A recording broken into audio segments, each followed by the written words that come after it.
ভয়ভীতি দূরে সরিয়ে সিএএতে আবেদন, স্বীকৃতিও মিলল নাগরিকত্বে।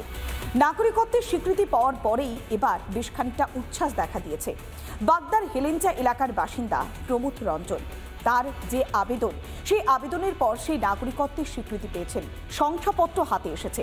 আর তিনি নিজে মতুয়া সম্প্রদায়ের মানুষ, তিনি আবেদন করছেন। কোনো ভয় নয়, আপনারাও একইভাবে সিএএ এর জন্য আবেদন করুন, স্বীকৃতি পাবেন।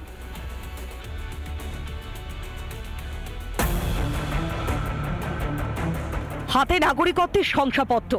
আপ্লুত বাংলাদেশের প্রাক্তন ডাককর্মী, বর্তমানে বাগদার হেলেঞ্চার বাসিন্দা প্রমথ রঞ্জন বিশ্বাস। সিএএতে আবেদনের পরেই মিলেছে শংসাপত্র। এখন তিনি ভারতের স্বীকৃত নাগরিক।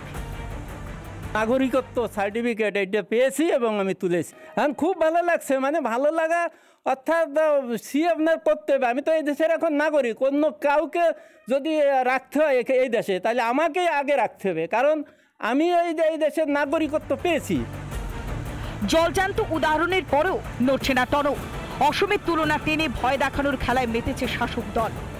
তবে কেন্দ্র সরকার যেভাবে এসআইআর মধ্য দিয়ে মানুষকে চিহ্নিত করার চেষ্টা করছেন, আমাদের এটা সন্দেহ হচ্ছে, আমরা ভয় পাচ্ছি। কারণ অনেক মানুষ আছেন যারা ওপার বাংলা থেকে এসেছেন। দেখেছি 19 লক্ষ বাঙালি আসামে কিন্তু তারা ডিটেনশন ক্যাম্পে আছে। তো আমরা সেই ভয়টা পাচ্ছি। নাগরিকত্বের স্বীকৃতির পরেই মতুয়াদের বার্তা দিয়েছেন সদ্য নাগরিকত্ব প্রাপক। ভুল বোঝানোর কারণে আপনারা ভয় পাচ্ছেন যে যদি এই আবেদন করা হয় তাহলে আমাদের ডিটেনশন ক্যাম্পে নেবে, আমাদের ভাতা কেটে দেবে, আমাদের বাংলাদেশে তাড়িয়ে দেবে। আপনাদের কোনো ভয় নেই, আমি মতুয়াদের উদ্দেশ্যে বলছি। মতুয়া ভোটেই ভয় বাড়ছে শাসকের, পাল্টা তোপ দেখেছে বিরোধী শিবির।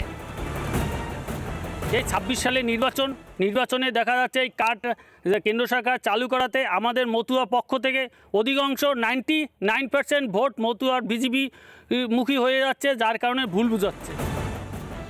অবসান হয়েছে অপেক্ষার, মিলেছে নাগরিকতার স্বীকৃতি। উত্তর 24 পরগনা থেকে টিটপ বিশ্বাস, রিপাবলিক বাংলা। নানা ধরনের কন্টেন্ট দেখার জন্য লাইক করুন, শেয়ার করুন আমাদের ফেসবুক পেজ, সাবস্ক্রাইব করুন আমাদের ইউটিউব চ্যানেল। পাশাপাশি অন্যান্য ব্রেকিং নিউজের জন্য অবশ্যই চোখ রাখুন রিপাবলিক বাংলায়।